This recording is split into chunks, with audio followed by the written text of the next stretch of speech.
Sir, काल राज्याचा अर्थसंकल्प मुख्यमंत्र्यांनी जाहीर केला आणि जी बहुचर्चित होती अशी शेतकरी कर्जमाफी योजना, शेतकऱ्यांना कर्जमाफी दिली आहे 2 लाखापर्यंत.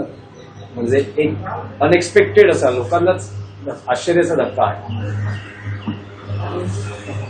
शेतकऱ्यांना जर कर्जमाफी खरोखर मिळणार असेल तर त्याचं स्वागतच केलं पाहिजे. राज्याचा शेतकरी संकटात आहे, विशेषतः आता आखाती युद्धामुळं, इराणमधल्या युद्धामुळं इथून जी निर्यात होते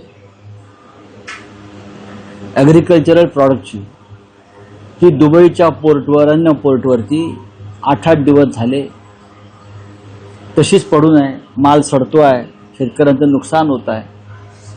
तर अशा शेतकऱ्यांना शेवटी कर्ज काढावं लागतं. अवकाळी पाऊस आहे, गारपीट आहे, अशा अनेक गोष्टीमुळे शेतकरी मेटाकुटीस आला. म्हणूनच जेव्हा माननीय उद्धव ठाकरे मुख्यमंत्री झाले तेव्हा पहिल्या कॅबिनेटमध्ये त्यांनी कर्जमाफीची घोषणा केली होती. आणि त्यानंतर उद्धव ठाकरे यांचं सरकार संपूर्ण कर्जमाफीच्या दिशेने जात असताना सरकार पाडण्यात आलं. त्याच्यामुळे आता ही जबाबदारी नव्या सरकारची आहे. ही खरोखर होणार आहे का कर्जमाफी ते पाहावं लागेल. ही घोषणा आहे, मग लाडक्या बहिणींचं काय होणार हा विषय आहे. ह्या अर्थसंकल्पाचं एका शब्दामध्ये उत्तम असं विश्लेषण केलेलं आहे ते आदित्य ठाकरे यांनी. हा ठेकेदारांसाठी निर्माण झालेला अर्थसंकल्प आहे. ज्या प्रकारचे प्रोजेक्ट्स, इन्फ्रास्ट्रक्चर्स, योजना दिसत आहेत, हे ठेकेदारांचं हित लक्षात घेऊन हा अर्थसंकल्प बनवलेला आहे, हे स्पष्ट दिसत आहे. पण ठीक आहे, पाहू आता. हमी भाव अजूनही त्या संदर्भात कोणतीही वाच्यता नाही. जे देखील एक प्रॉमिस देण्यात आलं होतं की आम्ही शेतकऱ्यांना हमी भाव देऊ, कर्जमाफी झाली पण हमी भावाचं काय, असा प्रश्न विचारायला शेतकऱ्यांना. नाही, नक्कीच हमी भाव हा या देशातल्या शेतकऱ्यांना कायम हवी असलेली मागणी आहे. शेतकऱ्याच्या मालाला जर हमी भाव नसेल तर शेतकरी आता कशा करता कष्ट करेल.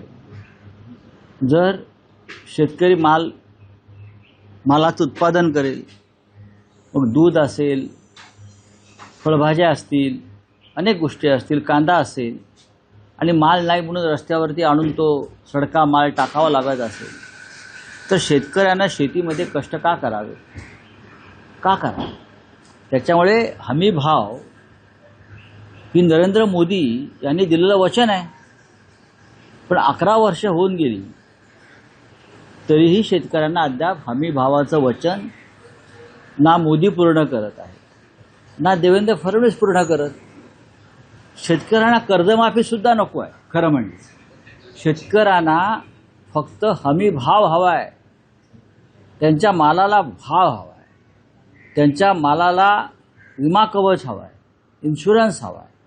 जसं आता दुबईच्या पोर्टवरती आमचा माल पडला आहे युद्धामुळे, त्याच्या इन्शुरन्सचं काय, त्याच्या भावाचं काय, त्याच्या नुकसानीचं काय, हाच महत्त्वाचा प्रश्न आहे. याच्यावर महाराष्ट्राचं कृषी खातं, जे कोणी कृषी मंत्री आहेत, त्यांना या परिस्थितीची जाणीव आहे का की इराणच्या, अमेरिकेच्या, इस्रायलच्या युद्धामुळे फक्त प्रश्न गॅस आणि तेलाचा नाही आहे. लोकांना वाटत असेल गॅस, तेल, बरं का, क्रूड ऑइल हाच प्रश्न आहे. रशियाकडून घ्यायला परवानगी, मग इथून आमच्या शेतकऱ्यांना जी निर्यात केलेली आहे मालाची, कृषी उत्पादनाची, ते ठिकठिकाणी तो माल अडकून पडला आहे, काही ठिकाणी सडला आहे. हे नुकसान आहे. कालच केंद्रीय मंत्री मुरलीधर मोहोळ आणि उपमुख्यमंत्री एकनाथ शिंदे हे म्हणाले होते की युद्धजन्य परिस्थितीचा देशावर आणि राज्यावर कुठलाही परिणाम होणार नाही आणि झळ पोहोचू देणार नाही. मात्र 24 तासांमध्येच गॅस जो आहे तो घरगुती गॅस हा 60 रुपयांनी मागला आणि आपण आता परिस्थितीचा बघा, मुरलीधर मोहोळ हे नागरी हवाई उड्डाण राज्यमंत्री आहेत, बरोबर आहे. एकनाथ शिंदे हे राज्याचे उपमुख्यमंत्री आहेत. या देशामध्ये काय करायचं आणि काय नाही करायचं हे या दोघांना ठरवण्याचा अधिकार नाही. हा राष्ट्रीय प्रश्न आणि आंतरराष्ट्रीय प्रश्न आहे. त्याच्यामध्ये देशाची विदेश नीती जी आहे ती काम करत असते. त्याच्यामध्ये डेप्युटी सीएम महाराष्ट्राचे किंवा कोणत्या राज्याचे सहभागी नसतात किंवा राज्यमंत्री केंद्रातले सहभागी नसतात. एवढेच मी सांगू शकतो. ज्या पद्धतीनं या देशातलं नेतृत्व हे अमेरिकेच्या चरणी गुलाम झालेलं आहे, त्याच्यामुळे या देशाची प्रतिष्ठा आंतरराष्ट्रीय बाजारामध्ये पूर्णपणे नष्ट झालेली आहे.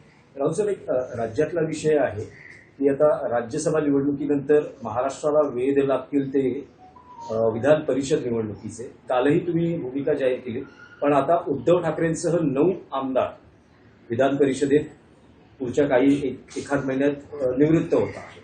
तर अशा वेळेस आता विधान परिषदेसाठी महाविकास आघाडीची काय स्ट्रॅटेजी आहे किंवा शिवसेना उद्धव बाळासाहेब ठाकरे पक्षाची काय भूमिका आहे? तुम्ही म्हणाला होता की उद्धव ठाकरेंनी पुन्हा विधिमंडळात यावं यासाठी आम्ही आग्रह धरलेला आहे. नक्कीच उद्धव ठाकरे हे या राज्याचे मुख्यमंत्री होते. त्यांना जो काळ मिळाला राज्य करण्याचा, त्यात करोनापासून अनेक संकट निर्माण झाली, तरी त्यातून महाराष्ट्राला सावरलं, नेतृत्व केलं आणि त्यांना विकासाची आणि विचारांची एक दिशा आहे. विरोधी पक्षाचा एक तो बुलंद आवाज आहे विधिमंडळातला आणि बाहेर. तेव्हा नक्कीच आमच्या सगळ्यांची इच्छा आहे, विरोधी पक्षातल्या सगळ्या प्रमुख नेत्यांची इच्छा आहे की माननीय उद्धव ठाकरे यांनी पुन्हा विधिमंडळात जाणं गरजेचं आहे. अजून निवडणुका जाहीर झालेल्या नाहीत विधान परिषदेच्या. त्या जाहीर झाल्या की याच्यावर चर्चा होईल.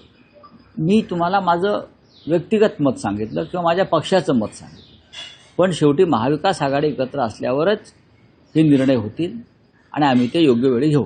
पण तुम्हाला असं वाटतं की ही निवडणूक जशी राज्यसभा बिनविरोध झाली, शरद पवार त्यात उमेदवार असल्यानं आणि महाविकास आघाडीनं एक उमेदवार दिल्यानं, तशी विधान परिषदही बिनविरोध व्हावी यासाठी सरकारला जे सरकार सध्याचं आहे अहंकारी, त्यांना घोडेबाजाराचा छंद लागले.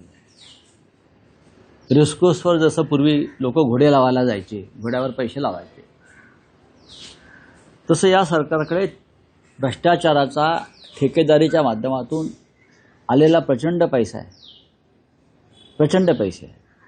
म्हणजे कंटेनर यांच्याकडे पैशाचे भरलेले असावे कुठे ना कुठेतरी, सर्वत्र हवालाच्या माध्यमातून ते पैसे पाठवतात. तर त्यांना हा घोडेबाजार करण्याची एक चटक लागली आहे, नशा लागली आणि म्हणून प्रत्येक निवडणुका या पैशाच्या ताकदीवरच लढायच्या ही त्यांची एक मानसिकता झालेली आहे. पण तरी मला असं वाटतं की महाविकास आघाडीचे आमदार आहेत जे या निवडणुकांमध्ये मतदान करतात, ते कोणतेही चुकीचं पाऊल उचलणार नाहीत. मी म्हणतोय की निवडणूक बिनविरोध व्हावी व्हायला पाहिजे. आमच्याकडे साधारण मतांचा एवढा कोटा आहे की आम्ही मनात आणलं आणि सर्व काय ठीकठाक राहिलं तर विधान परिषदेमध्ये आमच्या 2 जागा जाऊ शकतात. एक तर नक्की जाईल, पण दुसरीही जाऊ शकते. विधिमंडळामध्ये विरोधी पक्षाचा आवाज असायलाच पाहिजे हे सत्ताधाऱ्यांनी आधी स्वीकारलं पाहिजे. विधिमंडळामध्ये विरोधी पक्ष असूच नये, संसदेच्या दोन्ही सभागृहात विरोधी पक्ष असू नये, या मानसिकतेतलं सरकार सध्या काम करतं. त्याच्यामुळे अशा प्रकारच्या घोडेबाजाराला चालना मिळेल. लोकसभा अध्यक्ष ओम बिर्लांविरोधात अविश्वास ठराव मांडण्यात येणार आहे सोमवारी विरोधी पक्ष. नाही, आणि त्यामध्येच व्हीप जाहीर झालेला आहे. सर्वच पक्ष, तुमच्याकडूनही व्हीप जाहीर नाही सगळे पक्ष अशा वेळेला व्हीप जारी करतात, कारण मतदान होतं आणि एकदा मतदान होणार हे कळल्यावरती सत्ताधारी पक्ष, विरोधी पक्ष, मग लहान असतील मोठा असेल, ते आपल्या खासदारांसाठी व्हीप जारी करतात आणि विरोधी पक्षातले सर्व म्हणजे इंडिया ब्लॉकमधल्या सर्व पक्षांनी आपापल्या लोकांसाठी व्हीप जारी केलेले आहे. सर, एक प्रश्न विचारायचा वाटतो. शरद पवार हे राज्यसभेवर आता गेल्यामुळे 2029 पर्यंत आता शिवसेनेला वाट बघावी लागेल असं आदित्य ठाकरेंनी काल म्हटलेलं आहे. त्यामुळे कुठे ना कुठे एक आदित्य ठाकरेंना किंवा ठाकरे सेनेमध्ये नाराजी आहे का असा प्रश्न निर्माण होतो. शरद पवारांना आत्ता नॉमिनेट केल्यामुळे त्याऐवजी ठाकरे सेने म्हणून कोण ना कोण गेलं असं नॉमिनेशन झालं असं. नाही, मला याच्याविषयी माझ्याकडे माहिती नाही आहे फार. ज्या वेळेला सगळ्यांनी मिळून शरद पवारांचं नाव सुचवलं, हे ते काय एकट्या शिवसेनेचं नाही आहे, काँग्रेस पक्ष असेल किंवा राष्ट्रवादी काँग्रेस पक्ष असेल, माननीय उद्धव ठाकरे असतील, या सगळ्यांनी मिळून एक नाव सुचवलं, ते शरद पवारांचं होतं. खरं म्हणजे त्या जागेवरती नैतिकदृष्ट्या शिवसेनेचा अधिकार होता. आमची 20 आमदार असताना ती जागा आम्ही शरद पवार यांच्यासाठी सोडली. आता 28 साली निवडणुका होती, 28, 29 विषयी कुठल्या निवडणुका माझ्याकडे आत्ता माहिती नाही आहे, पण तेव्हासुद्धा महाविकास आघाडी म्हणून आम्ही एकत्रच राहू, नक्कीच एकत्र राहू.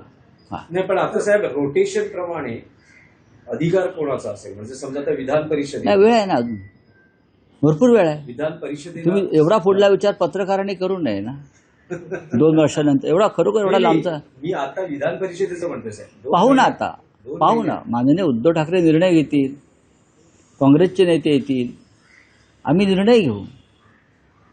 आता राष्ट्रवादी काँग्रेसची भूमिका जी आहे ही राज्यसभा निवडणुकीमध्ये होती, ती आम्ही सगळ्यांनी मिळून त्यांना तिथे निवडणुकीत विजयी केलेल्या उमेदवारांना.